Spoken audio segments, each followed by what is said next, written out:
Andhra Pradesh airports development corporation limited release చేసి అమరావతికి సంబంధించి ఒక ఎయిర్పోర్ట్ అభివృద్ధికి సంబంధించి ఆర్ఎఫ్పి తయారు చేయాలి, అంటే ఎకనామిక్ ఫీజిబిలిటీ రిపోర్ట్ టీఈఎఫ్ఆర్ని కూడా తయారు చేయాలనేటువంటి ఉద్దేశంతో ఏప్రిల్ మాసంలో తీసుకున్న నిర్ణయం. కొన్ని ప్రైవేట్ సంస్థలు కొన్ని ప్రతిపాదనలు ఇచ్చినాయి, కానీ ఫైనల్గా దీనిపైన సమగ్ర నివేదిక ఇవ్వాల్సిందిగా రైట్స్ని అడిగింది. రైట్స్ అంటే rail India technical economic service అనేది ప్రభుత్వ రంగ సంస్థ. సో ఆ సంస్థ దీనిపైన అధ్యయనాలు చేస్తుంది. ఈ అధ్యయనాల్లో భాగంగానే మనం కొన్ని డిజైన్స్ని రూపొందించాం, వాటికి సంబంధించినటువంటివన్నీ. ఈ రైట్స్ సంస్థ దీనిపైన సమగ్ర అధ్యయనం చేసి ఈ నెల 24వ తేదీ డేట్తో ఒక టెండర్ని, ఒక నోటిఫికేషన్ రిలీజ్ చేసింది.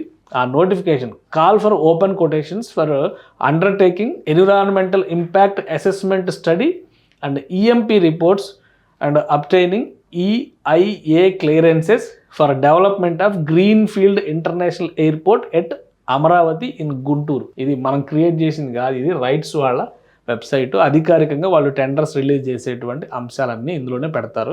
అమరావతి ఇంటర్నేషనల్ ఎయిర్పోర్ట్కి సంబంధించినటువంటి ప్రణాళిక. ఈ ప్రణాళిక ఇందులో కొన్ని బ్లూ ప్రింట్స్ అంటే మ్యాప్స్ కూడా డిజైన్ చేసి పెట్టారు. టెర్మినల్కి సంబంధించినటువంటి పొజిషనింగ్, అలానే ల్యాండ్కి సంబంధించినటువంటి ఇది రిక్వైర్మెంట్స్, ఆ టోటల్ టెక్నికల్ రిపోర్ట్ మొత్తం నా దగ్గర ఉంది. ఇది రైట్స్ తయారు చేసినటువంటి నివేదిక అనమాట.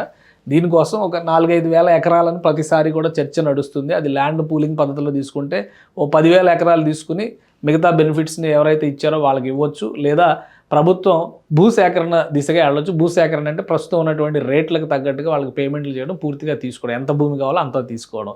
అయితే ఇక్కడ ఒక పాయింట్ ఏంటంటే మనకి గొల్లమూడిని సెంట్రింగ్ పాయింట్గా చేస్తూ ఈ ప్రణాళికని డిజైన్ చేశారు. గొల్లమూడి అనేది ఎక్కడ ఉంది లొకేషన్ పరంగా, దాన్ని మనం ఒకసారి ట్రేస్ చేసుకుని చూస్తే ఈ ఎయిర్పోర్ట్ ఎక్కడ వస్తుంది అనే అంశం పైన ఒక స్పష్టత వస్తుంది. గొల్లమూడి అనేటువంటిది నంబూరు అనేటువంటి విలేజ్ దగ్గర, అంటే ఇది NH-16. రాష్ట్ర ప్రభుత్వం 2 ప్రణాళికలను చేసింది. ఎట్టి పరిస్థితుల్లో యాక్సెసిబిలిటీ కావాలి అనేటువంటి దిశ. ఇది గొల్లమూడి ఇక్కడ ఇది ట్యాంపర్ చేసేదిగా ఆన్లైన్ మ్యాప్స్ ఇక్కడ ఉంది కాబట్టి ఈ ఏరియాలో ఇక్కడ నుంచి కాటంరాజు కొండూరు వరకు ఈ ఏరియా మొత్తంలో కూడా ఎయిర్పోర్ట్ రావడానికి అవకాశాలు ఉన్నాయనేది ఒక ఎగ్జాంప్షన్.